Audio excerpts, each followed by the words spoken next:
Hey YouTube, it's Tom at TM Aquatics, and in today's video, I'm going to give you a quick update on the L134 Leopard Frog Pleco Fry. We'll also take a sneak peek at a new addition here in the fish room, and also check out the progress on the new double 75 rack that should be online pretty soon. So stick around, because you don't want to miss this one.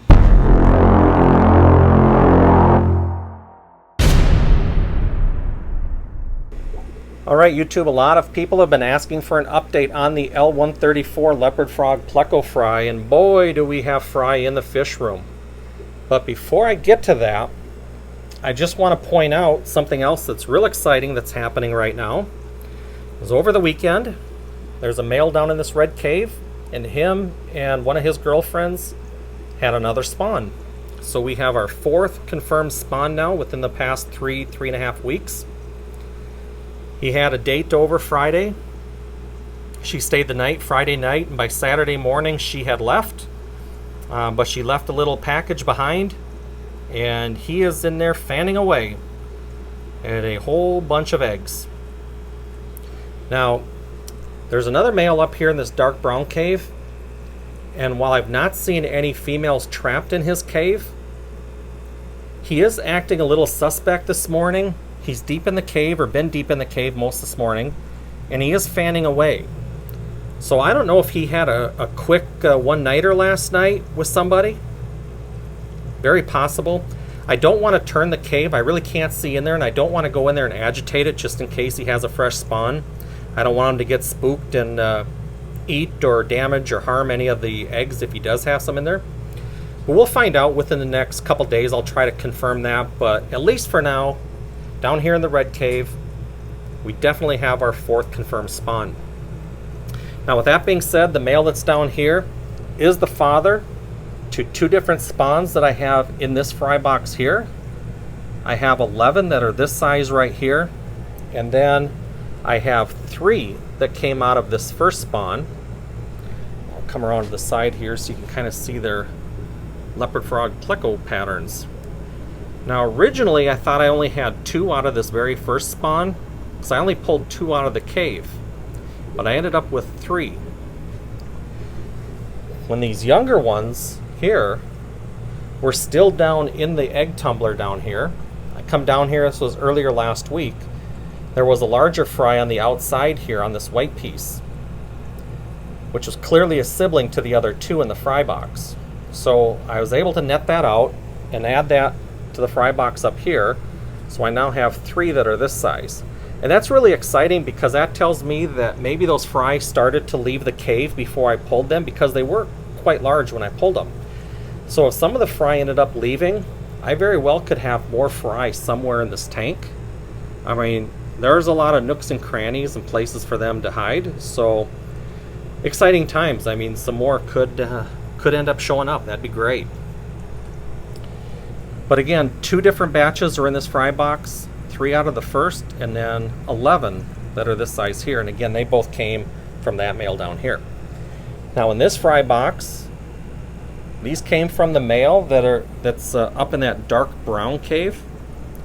And there are a total of 27 out of this batch in here. And they like to get in that piece of cholla wood and just kind of hang out. You look in here and it's like, well, I don't see 27. I see 1, 2, 3, 4, 5, 6, 7, 8, 9-ish, 10-ish. There's a whole bunch in that piece of cholla wood. But they're doing really good. Growing nice. Now with that being said, what I'm feeding them, I have 2 different blends of Rapashi. 3 parts bottom scratcher to 1 part grub pie. I also feed them 1 part Soylent Green to 1 part Rapashi Community. They've been getting some Ebo Aquaristic seafood blend, some soft algae pellets, and then perhaps their favorite thing to eat is live baby brine shrimp. Now when I feed the live baby brine shrimp, I'll turn the airflow off. The brine shrimp will settle down to the bottom, and these things will just hover over the brine shrimp and just inhale it, but they absolutely love it. But they're growing nice, they're doing great. Now there is one thing I want to point out, And I don't want this to come across as being a jerk or come across the wrong way. I've had a lot of people reach out to me and inquire about possibly purchasing some of these when they're ready to sell. That's not going to be until they're at least 1.5 inches to 1 3/4 inches. So it's going to be several months. But I'm not going to be selling these fish to just anybody who expresses interest. These aren't common plecos and are not bushy nose plecos. They have pretty specific needs, and I want to make sure that they go to hobbyists that are experienced and understand what their needs are. Someone perhaps that have kept some exotic L numbers in the past. But also, if you do inquire about these, do know that they don't sell for the same price of what zebra plecos sell for, but they definitely sell for quite a bit more than a bushy nose and a common pleco. So I've had a lot of exchanges with a few people, and clearly they really didn't understand the needs or what the value is of these fish. So now I do plan to keep 12 to 15 of these myself for a second group, and then I will make them available to my brother, who also keeps a lot of plecos. He'll get first crack at however many he wants, and then after that they'll be made available, but it'll be several months. But anyways, hopefully that didn't come across wrong, and hopefully you guys can appreciate and respect what I'm trying to say there. But anyways, enough on that. Okay, so over here in the quarantine tank, I did pick up an L114 cactus pleco. Now he's a pretty small fish. He's only about 2.5, maybe 2 3/4 inch. My LFS brought a bunch of them in. They were only $40, pretty small, but that's about the right price for a fish that small. So he's currently here in quarantine. I am running him through a dewormer regimen just for precaution, and also an anti-parasite. All of the fish seem to be doing okay at the LFS, but he did say that a couple of them looked like they were struggling but had rebounded coming out of his quarantine. So just to be sure, he's the only fish in the QT right now. Eventually he'll be put out in the 120-gallon tank, but really he needs to put on some more size. I want him to be at least 4 to maybe 4.5, 5 inches before he goes out with the big red severums. Not that I'm worried about the severums, I'm more worried about him being able to compete with the other plecos out there for some food.